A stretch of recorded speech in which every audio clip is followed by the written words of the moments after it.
El poder no necesita mostrarse, solo necesita sentirse. Detrás de cada gobierno hay nombres que no aparecen en los boletines oficiales, hombres que no dan conferencias de prensa, que no firman decretos, que no se someten al escrutinio público, pero están, siempre están, en las antesalas, en los despachos privados, en las reuniones que no tienen agenda pública. En noviembre de 2023, Javier Milei asume la presidencia de Argentina. Un economista de perfil explosivo, un outsider que construyó su campaña sobre la base de dinamitar el statu quo, de enfrentar a la casta, de desenmascarar a las élites que manejaron el país durante décadas.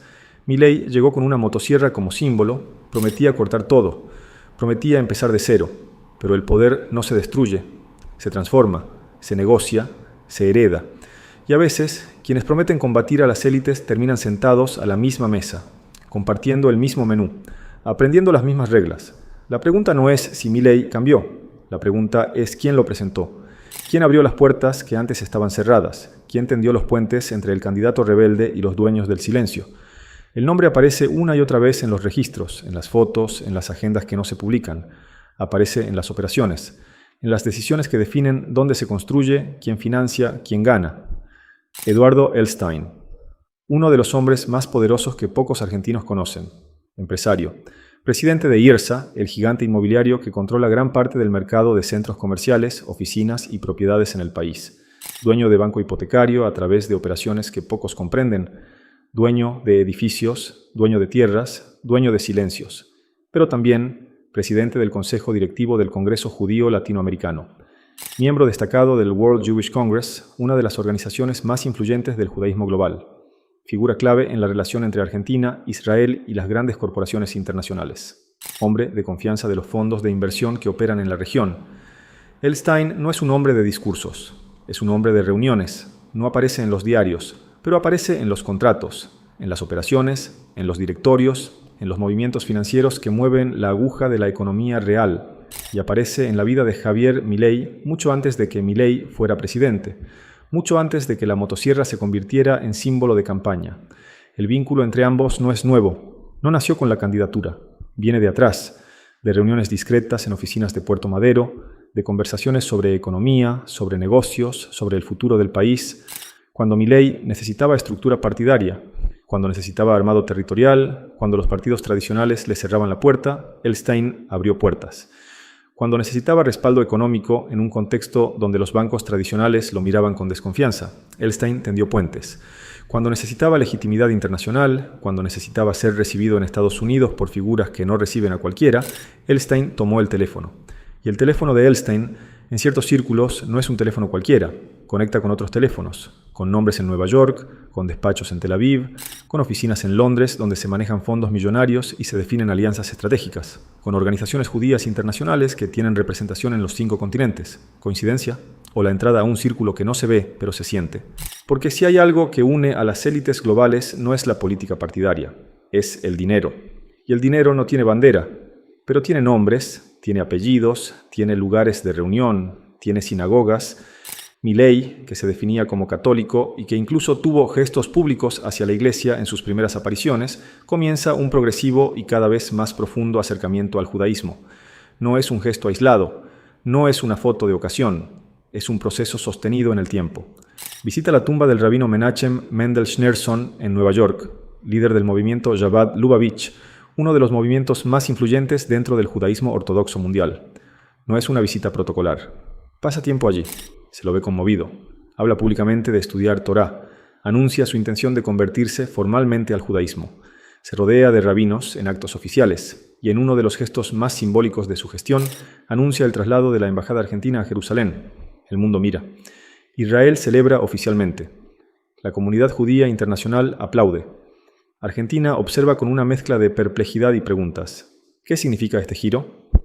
¿Qué implica para la política exterior argentina, históricamente equilibrada en el conflicto de Medio Oriente? ¿Qué mensaje se envía al mundo árabe? Para algunos observadores es simple convicción personal, un hombre en búsqueda espiritual. Para otros analistas es estrategia, un código de acceso, una llave que abre puertas en círculos donde no se entra sin referencias, porque el acercamiento al judaísmo no ocurre en el vacío. Ocurre mientras Milei recibe respaldo explícito de sectores empresariales vinculados a la colectividad judía internacional. Ocurre mientras en su gabinete, en su entorno más íntimo, comienzan a aparecer figuras con fuertes lazos con Israel y con organizaciones judías globales, y entonces emerge la narrativa incómoda, la que no se dice en los noticieros, pero se susurra en las mesas chicas. ¿Estamos ante un presidente que genuinamente abraza una fe? ¿O ante un proyecto geopolítico más profundo, donde el poder económico judío internacional encuentra en Argentina un nuevo socio estratégico en Sudamérica? El concepto de control financiero judío no es nuevo, atraviesa la historia como un fantasma recurrente, desde los protocolos falsificados hasta las teorías sobre el poder de la banca de origen judío en las finanzas mundiales. Pero en el caso de Milei, estas ideas abandonan la abstracción y adquieren forma concreta. Empresarios de origen judío no solo lo rodean, lo financian, lo asesoran, lo conectan con redes internacionales, el alineamiento automático con Israel en cada conflicto diplomático, la defensa irrestricta de sus políticas, el traslado de la embajada, el discurso cada vez más alineado con la narrativa sionista, para muchos observadores no son gestos aislados, son señales. Señales de que Argentina podría estar cediendo soberanía diplomática a cambio de algo. ¿De qué? De acceso a mercados, de inversiones, de integrarse a una red financiera global donde ciertos círculos del judaísmo internacional operan como bisagra entre el poder económico y el político.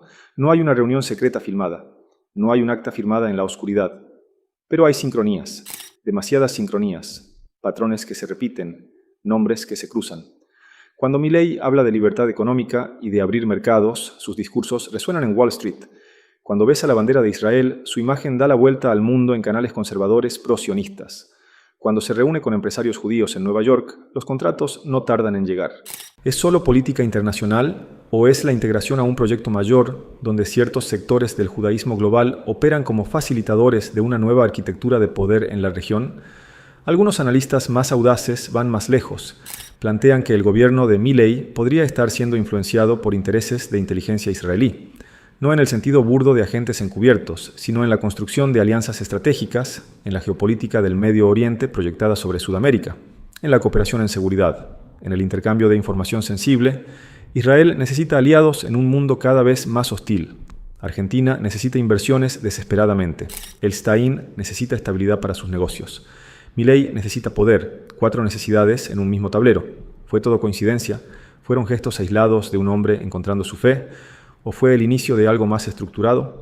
¿Es Milei un presidente que simplemente hizo amigos poderosos? ¿O es la pieza visible de un proyecto que excede la política argentina?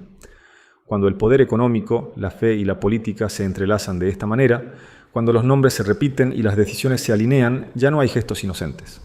Hay una regla no escrita en el poder. Quien controla el entorno, controla al presidente. No importa cuánto carisma tenga el líder, no importa cuán potente sea su discurso. Al final del día, las decisiones pasan por manos que no siempre vemos, manos que redactan los decretos, manos que sugieren los nombres, manos que filtran la información que llega al despacho y la que nunca entrará. Javier Milei llegó al poder con un discurso antisistema, pero todo presidente necesita construir un sistema propio, necesita rodearse, necesita confiar, y en esa construcción de confianza comienzan a aparecer los nombres que no sonaron durante la campaña, nombres que no pisaron los escenarios con la motosierra, pero que hoy ocupan despachos estratégicos. Muchos de esos nombres tienen algo en común. Comencemos por el gabinete visible. Gerardo Wertheim, embajador en Estados Unidos. No es un diplomático de carrera, es un empresario. Uno de los hombres más ricos de Argentina. Miembro de una de las familias más poderosas del país, de origen judío, con intereses en telecomunicaciones, agro, seguros y bancos. Wertheim es también una figura con profundos vínculos en la comunidad judía internacional, miembro activo de la DAIA, de la AMIA, de las organizaciones centrales de la colectividad judía en Argentina, y más allá, un hombre con conexión directa con Israel, con sus gobiernos, con sus estructuras económicas. No necesitaba ser embajador, ya tenía poder, dinero, contactos. Entonces, ¿qué busca un hombre como Wertheim en una embajada? ¿Qué negocia realmente desde Washington cuando las cámaras se apagan? Axel Wanish, rabino. Pero no un rabino cualquiera. Wanish es el líder espiritual de la comunidad judía marroquí en Argentina, la que más cerca estuvo de Milei durante la campaña, el que lo acompañó a Nueva York, el que lo introdujo en las enseñanzas del rabino Schneerson, el que hoy oficia como nexo entre el gobierno argentino y las estructuras rabínicas internacionales. Fue designado embajador argentino en Israel, un movimiento inusual, un rabino representando a un país mayoritariamente católico ante el Estado judío, un hombre de fe manejando la diplomacia bilateral en uno de los puntos más calientes del planeta. Luego están los que no tienen cargo pero tienen acceso. Alejandro Álvarez, empresario, amigo personal de Milei, hombre de confianza. De origen judío con negocios en múltiples rubros. El que aparece en los momentos difíciles. El que organiza las reuniones que no están en la agenda oficial. Martín Redrado, economista, expresidente del Banco Central, también de origen judío. Hombre con vínculos en Washington, en Nueva York, en los círculos financieros internacionales. Redrado no tiene cargo formal, pero su nombre suena en cada conversación sobre el rumbo económico. El patrón se va delineando. No es que haya una orden explícita, es la lógica de las redes de confianza operando en su máxima expresión, porque en los círculos del poder no se elige a cualquiera. Se elige a los conocidos, a los recomendados, a los que vienen con un aval. Y cuando los avales vienen de ciertos sectores, cuando las recomendaciones circulan en determinados ámbitos, el resultado es inevitable. El entorno de Milei, que prometía romper con todo, terminó construido sobre una base donde la presencia de figuras vinculadas al judaísmo institucional y empresario es dominante. Y entonces surgen las preguntas. ¿Quién financia realmente a este gobierno más allá del presupuesto oficial? ¿Qué fondos, qué líneas de crédito, qué inversiones llegaron después de que ciertos nombres ocuparan ciertos lugares? El acceso de Argentina a los mercados internacionales, la posibilidad de conseguir financiamiento en un contexto de reservas negativas, tiene nombres concretos. Y esos nombres circulan en directorios donde confluyen empresarios judíos, fondos de inversión israelíes, bancos con sede en Nueva York, pero con conexión directa con Tel Aviv. No es una teoría conspirativa. Es una descripción de cómo funciona el capitalismo global. Las redes existen, los contactos existen, y cuando un gobierno se alinea explícitamente con los intereses de un Estado extranjero, cuando besa su bandera y traslada su embajada, es natural que esos contactos se activen. Lo que ya no es tan natural es la dirección de las decisiones políticas internas. Mientras Milei alinea su discurso internacional con Israel, adentro las políticas económicas comienzan a beneficiar sectores muy específicos. IRSA, el holding de Elstein, es uno de los principales beneficiarios de la liberación de alquileres y de ciertas medidas en el mercado inmobiliario. Elstein no solo ha apoyado públicamente a Milei, sino que lo alojó en uno de sus hoteles durante los primeros tiempos de su presidencia y lo acompañó en su viaje a Nueva York. Banco hipotecario, también bajo su órbita, recibe trato preferencial. Las empresas vinculadas a la familia Bertheim obtienen contratos y concesiones. No hace falta coima cuando hay alineamiento de intereses. El sistema funciona solo. Las puertas se abren solas. La oposición observa con cautela. Porque tocar el tema del poder judío, insinuar siquiera que existe una red de influencia organizada, es caminar sobre terreno minado.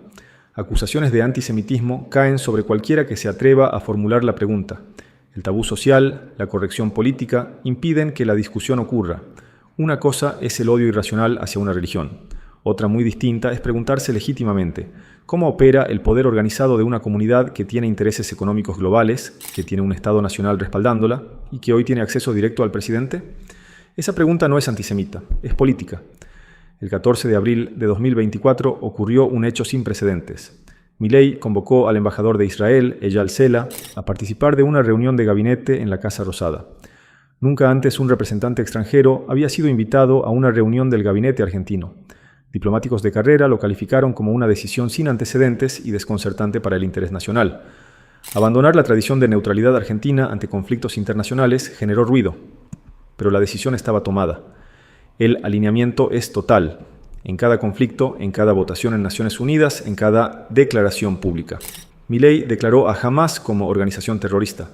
Fue el único mandatario de América Latina que respaldó el derecho a la legítima defensa de Israel en Gaza sin matices. Cuando se produjo el intercambio de proyectiles entre Irán e Israel, la oficina del presidente emitió un comunicado expresando solidaridad y compromiso con el Estado de Israel. Mientras otros países de la región optaban por la neutralidad, Argentina se alineaba con Estados Unidos y el G7. En su visita a Israel, Milei fue fotografiado junto a Benjamin Netanyahu, observando un mapa ampliado de la Patagonia. La imagen dio la vuelta al mundo y reavivó antiguas teorías sobre intereses israelíes en el sur argentino. Teorías que circulan desde hace décadas en ciertos círculos. El ministro de Defensa, Luis Petri, recordó que Argentina fue víctima de atentados violentos en 1992 y 1994. La explosión en la Embajada de Israel y el ataque a la AMIA. 114 personas fallecidas en total. Causas judiciales que nunca encontraron respuestas definitivas. Investigaciones con irregularidades. Y ahora un presidente que se acerca a los mismos círculos de poder israelí que durante años presionaron para que esas causas tomaran cierto rumbo. La Unión por la Patria pidió juicio político a Milei por su involucramiento en conflictos ajenos sin pasar por el Congreso. Advertían que algún país beligerante podría tomar sus palabras como declaración de hostilidades, exponiendo a Argentina a represalias. Durante los días de mayor tensión, la policía reforzó la seguridad de potenciales objetivos vinculados a intereses israelíes e instituciones educativas. La comunidad judía argentina observa con sentimientos encontrados. Por un lado, el presidente de la DAIA considera un orgullo que un gobernante argentino alce la voz en defensa del Estado de Israel. Por otro lado, voces dentro de la propia comunidad expresan preocupación. Su cercanía no suma nada y nos hace mucho ruido. No queremos que frente a cualquier decisión que tome Milei, ésta sea vinculada con la comunidad judía. El rabino Wanish, ahora embajador, fue presentado a Milei por el economista Julian Goldstein en un momento de crisis. Milei enfrentaba acusaciones en redes sociales donde algunos lo tildaban de nazi. Goldstein le recomendó conversar con Wanish. Hablaron largo rato y luego devino en un encuentro del cual Milei salió emocionado. Desde entonces la relación se profundizó. Milei asiste regularmente a la sinagoga de Asilva en Palermo. Si puede, va una vez por semana. Consulta al rabino por 2 o 3 horas. Encuentra allí tranquilidad espiritual, pero también encuentra contactos. Zvi Grumblat, director de Jabad Lubavitch en Argentina, se ha mostrado junto a Milei en eventos. Su cercanía le ha sido funcional para afianzar un vínculo indirecto con Eduardo Elstein, uno de los principales aportantes a Jabad desde hace décadas. La red se teje, los nombres se conectan: Elstein, Wertheim, Wagnish, Grumblat, Redrado, Álvarez, todos en órbitas que se cruzan. Todos con acceso al presidente. Los acuerdos de cooperación en inteligencia con Israel, el entrenamiento de fuerzas argentinas por instructores israelíes, el intercambio de información sensible, todo ocurre bajo el radar, sin debate parlamentario, en nombre de la lucha contra el terrorismo y la cooperación internacional. Pero cuando se mira el mapa completo, cuando se observan todas las piezas juntas, el cuadro que emerge es inquietante. Un presidente que se acerca al judaísmo, un gabinete con fuerte presencia de empresarios judíos, un embajador rabino en Israel, un aliado incondicional en Washington con contactos en la comunidad judía internacional, un holding empresario judío beneficiándose de las políticas económicas y un Estado extranjero ganando influencia estratégica en Sudamérica. ¿Cuántas coincidencias hacen falta para dejar de llamarlas coincidencias? Quienes analizan redes de poder global encuentran aquí material para pensar. Quienes descartan cualquier lectura en ese sentido también tienen argumentos, pero entre unos y otros queda un espacio incómodo. El espacio de los que miran y preguntan: ¿qué sabe Milei que nosotros no sabemos? ¿Qué le prometieron? ¿Qué le garantizaron? Porque nadie da tanto sin esperar algo a cambio. Nadie arriesga su capital político, su relación con la Iglesia, su posición en el mundo árabe, por una cuestión meramente espiritual. Hay algo más. Tiene que haber algo más. Y ese algo más probablemente se negocia en las reuniones que no trascienden, en los despachos donde Elstein, Wertheim y otros nombres se sientan con funcionarios israelíes y fondos de inversión. El círculo íntimo no es íntimo porque sí. Es íntimo porque ahí adentro se dicen cosas que no se pueden decir afuera. Y lo que se dice, lo que se acuerda, lo que se construye en esas conversaciones, probablemente defina el futuro de Argentina por décadas. Para entender eso, para acceder a ese nivel de análisis, hay que estar dispuesto a mirar más allá de lo evidente. Hay que estar dispuesto a preguntarse quién financia realmente el poder. Porque en política el que pone la plata pone las condiciones. Y cuando la plata viene de afuera, las condiciones también vienen de afuera. La pregunta ya no es si Milei es un presidente independiente. La pregunta es ¿de quién depende realmente? ¿De los millones de argentinos que lo votaron? ¿O de un círculo mucho más pequeño, mucho más selecto, mucho más poderoso? Un círculo que se reúne en sinagogas, en oficinas de Puerto Madero, en hoteles de Nueva York, en despachos de Jerusalén. Un círculo donde las decisiones no se toman por decreto, sino por consenso, donde los intereses económicos y los proyectos geopolíticos se funden. El círculo sigue operando. Las decisiones siguen tomándose. Afuera, la mayoría sigue sin ver. Pero hay quienes empiezan a mirar con más atención, hay quienes empiezan a anotar nombres, hay quienes empiezan a conectar puntos, porque en algún momento todas las redes se vuelven visibles. Cuando Milei decide visitar Israel en febrero de 2024, no es un viaje más. No es una gira protocolar, es una declaración de principios. Es la ratificación pública de un alineamiento que ya venía gestándose en las sombras. Las imágenes dan la vuelta al mundo. Milei en el Muro de los Lamentos, Milei con kipá, Milei abrazado a rabinos, Milei conmovido en la tumba del rabino Schneerson, Milei besando la bandera israelí una y otra vez. Pero detrás de las fotos hay reuniones que no se transmiten, reuniones con empresarios israelíes, con fondos de inversión, con figuras vinculadas a estructuras de inteligencia, con representantes de organizaciones judías globales que manejan presupuestos superiores al de muchos países. ¿Qué se habla en esas reuniones? ¿Qué se negocia cuando las cámaras se apagan? La versión oficial habla de cooperación tecnológica, de inversiones en agro, de seguridad, temas genéricos que cualquier presidente podría abordar, pero quienes conocen el funcionamiento de las élites globales saben que en los pasillos del poder israelí se negocia mucho más que eso. Se negocian alianzas estratégicas de largo plazo, se definen posiciones en organismos internacionales, se acuerdan líneas de crédito que no pasan por los canales tradicionales del FMI o del Banco Mundial. Y se habla también de inteligencia, porque Israel tiene uno de los servicios de inteligencia más sofisticados del planeta. El Mossad no es una agencia más. Es una herramienta geopolítica que opera en todos los continentes, que tiene activos en todos los gobiernos, que construye redes de influencia que trascienden administraciones. Cuando Argentina firma acuerdos de cooperación en inteligencia con Israel, cuando permite que agentes israelíes entrenen a fuerzas de seguridad argentinas, cuando comparte información sensible sobre la región, algo cambia en el equilibrio de poder. Argentina deja de ser un actor neutral, pasa a ser un socio, un punto de apoyo, una base de operaciones indirecta en Sudamérica. Quienes siguen estos temas desde hace décadas recuerdan otros momentos. Recuerdan la explosión en la Embajada de Israel en 1992. Recuerdan el atentado violento contra la AMIA en 1994, el más grave en la historia argentina, aún con causas judiciales sin resolver definitivamente. Recuerdan las denuncias de encubrimiento, de investigaciones con irregularidades, de conexiones que nunca se esclarecieron del todo. Y ahora ven a un presidente argentino abrazado a los mismos círculos de poder israelí que durante años presionaron para que esas causas tomaran cierto rumbo, que exigieron que se señalara a determinados responsables, mientras otras líneas de investigación se cerraban misteriosamente. El empresariado internacional vinculado al judaísmo también juega su partida. No se trata solo de Israel como Estado, se trata de una red global de capitales que opera en todas las plazas financieras del mundo. Hombres como George Soros, como Larry Fink, de BlackRock, como los dueños de los grandes fondos de inversión que manejan billones de dólares, muchos de ellos judíos, muchos de ellos con fuertes vínculos con Israel, muchos de ellos con intereses concretos en Argentina. Cuando Milei habla de dolarización, cuando promete abrir la economía al mundo, cuando elimina regulaciones y facilita la entrada de capitales extranjeros, está creando el escenario perfecto para que esos grandes jugadores globales entren al país. Y entran, o ya están adentro. Fondos de inversión con sede en Nueva York, pero con conexión directa con Tel Aviv, comienzan a mirar con interés el mercado argentino. Empresas de tecnología israelíes abren oficinas en Buenos Aires, corporaciones de seguridad, de agrotech, de fintech, encuentran en el nuevo gobierno argentino un socio dispuesto. El círculo se amplía.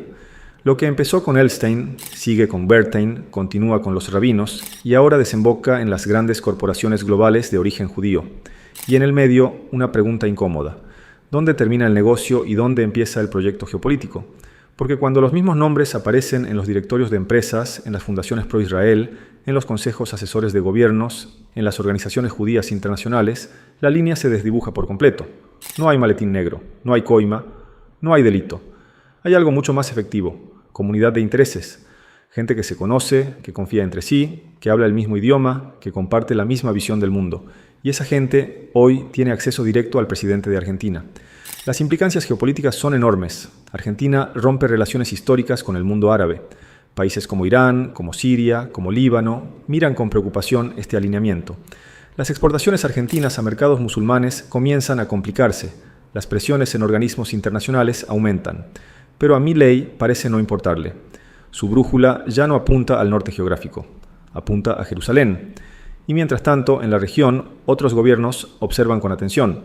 Brasil, con Lula, tradicionalmente crítico de ciertas políticas israelíes. Colombia, con Petro, abiertamente hostil a Netanyahu. México, más cauteloso pero también distante. Argentina queda sola, o acompañada, según se mire. Acompañada por una potencia de Medio Oriente que está a 12.000 kilómetros de distancia, pero que, a través de sus redes económicas y de inteligencia, parece estar más cerca que nunca. ¿Hasta dónde llegará esta alianza? ¿Qué precio pagará Argentina si el tablero global cambia? Porque en geopolítica, los alineamientos incondicionales suelen tener un costo cuando el poderoso de turno ya no necesita al socio menor. Las teorías más audaces hablan de un proyecto mayor, de la construcción de una red de países aliados de Israel en América Latina, de un eje Buenos Aires-Jerusalén que contrapese ciertas influencias en la región, de un rol argentino como cabeza de puente de determinados intereses globales en el cono sur. Teorías, claro, especulaciones, Pero como todas las especulaciones, se alimentan de hechos reales, y los hechos están ahí. Las visitas, los acuerdos, los nombramientos, las declaraciones, las fotos, cada una de esas piezas por separado puede explicarse. Juntas empiezan a dibujar un mapa donde Argentina ya no es completamente dueña de su destino, donde las decisiones estratégicas se consultan en otras capitales, donde los intereses de un grupo económico global con fuerte impronta judía pesan más que los intereses nacionales. Quienes creen en la soberanía plena de las naciones observan con preocupación. Quienes entienden que el poder siempre se ejerce en red, simplemente toman nota, porque esto no es nuevo. Lo nuevo es la falta de velo. Lo nuevo es que un presidente argentino no oculte su alineamiento, sino que lo muestre con orgullo, como un trofeo. Y ahí radica quizás el dato más inquietante de todos. Milei no esconde su relación con el poder judío internacional, la exhibe, la celebra, la convierte en parte de su identidad política. ¿Por qué?